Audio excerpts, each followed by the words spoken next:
53 años.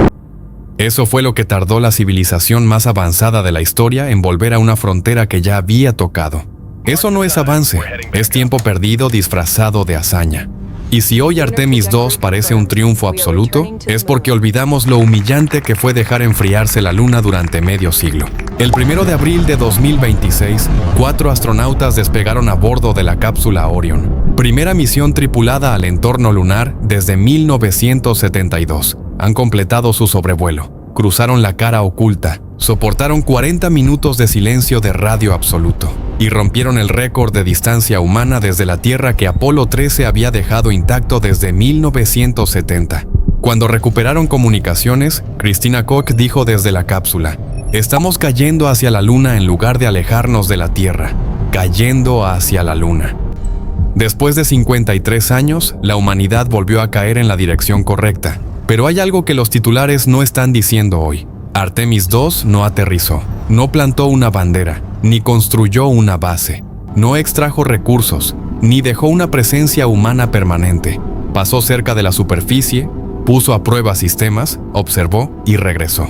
Es un ensayo general, una prueba de que la cápsula aguanta el espacio profundo con tripulación a bordo, una validación de que la puerta todavía puede abrirse sin matar a quienes la crucen. Y eso, en sí mismo, es la confesión más grande de la misión. Porque cuando el simple hecho de acercarse a la Luna ya parece una hazaña histórica, el vacío que eso revela es más grande que el logro que celebra.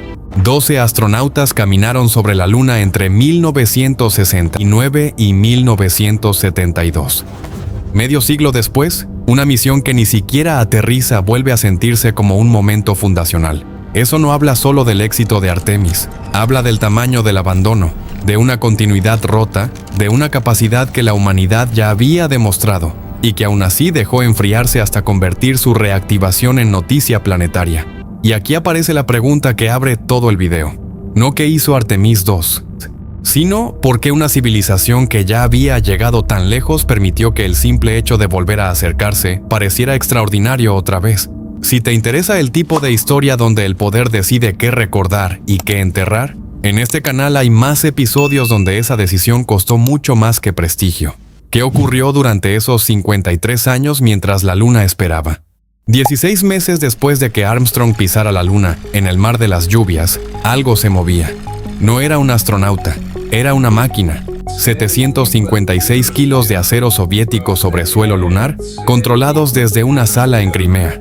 5 hombres por turno, entre ellos, un comandante, un piloto, un navegante, un operador de antena, un ingeniero de sistemas, cada uno con relevos de 2 horas, ojos fijos en imágenes de baja resolución transmitidas desde la Luna, intentando leer el terreno antes de que la máquina llegara a él, para anticipar el peligro antes de verlo con claridad y conducir en un lugar donde equivocarse significaba perderlo todo, con un retraso de señal de varios segundos entre cada orden y su ejecución. Eso quiere decir algo muy concreto. Si el piloto giraba tarde, si calculaba mal la distancia a una roca, si subestimaba una pendiente o un borde de cráter, meses de trabajo se convertían en chatarra soviética sobre polvo lunar. Sin posibilidad de rescate, mucho menos una segunda oportunidad. Sin un astronauta que bajara a corregir el error con sus manos. Todo dependía de juicio, sangre fría y disciplina técnica. El Lunokhod 1 fue esa máquina soviética diseñada para sobrevivir 90 días. Operó durante 11 meses, recorrió más de 10 kilómetros, transmitió más de 20.000 fotografías, analizó el terreno, midió la resistencia del suelo. Demostró algo que la memoria popular casi nunca menciona. La historia lunar no terminó con los pasos de Apolo. Continuó. Solo que continuó en silencio, lejos de las cámaras que definieron la narrativa dominante del siglo XX. Fue el primer rover en explorar otro mundo, y el mundo no lo recuerda. Y eso importa más de lo que parece, porque cuando una civilización olvida la parte menos fotogénica de una hazaña, suele olvidar también la parte más útil. Y si los soviéticos ya habían resuelto parte del problema en 1970, ¿por qué casi nadie quiso recordarlos? Los hombres que manejaron ese rover vivieron en silencio durante décadas, no porque no hubieran hecho algo extraordinario, sino porque el Estado que los empleó les prohibió contarlo. El conductor Vyacheslav Dovgan lo describió años después con una frase que resume toda la crueldad de esa victoria muda. No podía contárselo ni a mis amigos. Piensa en eso. La experiencia técnica más importante de tu vida.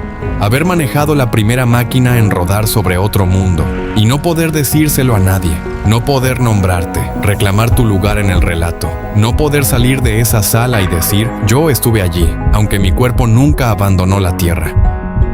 El científico Alexander Vasilevsky contó algo todavía más fuerte. Una madrugada salió del centro de control y vio la luna en el horizonte, y pensó, yo estuve ahí, no con botas, ni con una bandera, pero sí con la mente, disciplina, el riesgo y con la máquina. Un momento especial en su vida, que tardó 20 años en poder contar. Los operadores del Lunokhod no fueron reconocidos públicamente hasta 1990. Y ahí está la herida real.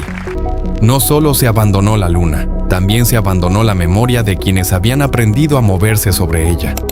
Cuando una proeza queda encerrada en archivos, reconocimientos tardíos y testimonios fragmentados, el conocimiento que la sostiene se vuelve vulnerable, no desaparece de golpe, se dispersa, se oxida, se vuelve caro de reconstruir, se vuelve más frágil de lo que debería. Y eso es exactamente lo que le ocurrió a una parte decisiva de la experiencia lunar. Quedó sin celebración, sin continuidad pública, ni mucho menos la protección simbólica que reciben los héroes visibles. Eso es lo que Artemis II obliga a mirar otra vez. No solo la distancia que volvimos a recorrer, sino la experiencia que dejamos enfriarse mientras preferíamos recordar la imagen y no el sistema. ¿Qué ocurre cuando una civilización olvida precisamente la parte técnica que le habría permitido volver con continuidad? Cuando la Unión Soviética se disolvió en 1991, décadas de investigación sobre movilidad lunar quedaron dispersas entre instituciones que de repente no tenían Estado que las financiara.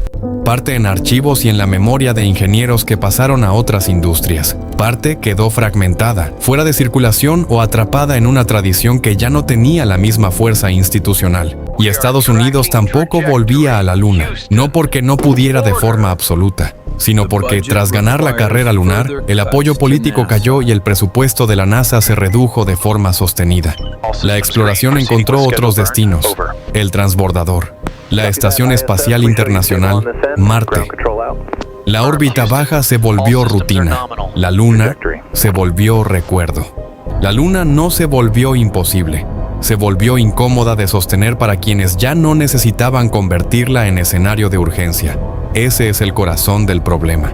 Cuando una frontera deja de ser prioridad política, no solo pierde dinero, pierde continuidad, pierde generaciones de entrenamiento, cultura operativa y esa cadena silenciosa de personas que saben hacer algo difícil porque nunca dejaron de hacerlo.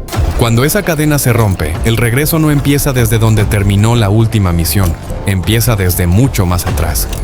Y mientras las viejas potencias dejaban enfriar esa frontera, hubo un actor que no la puso en pausa.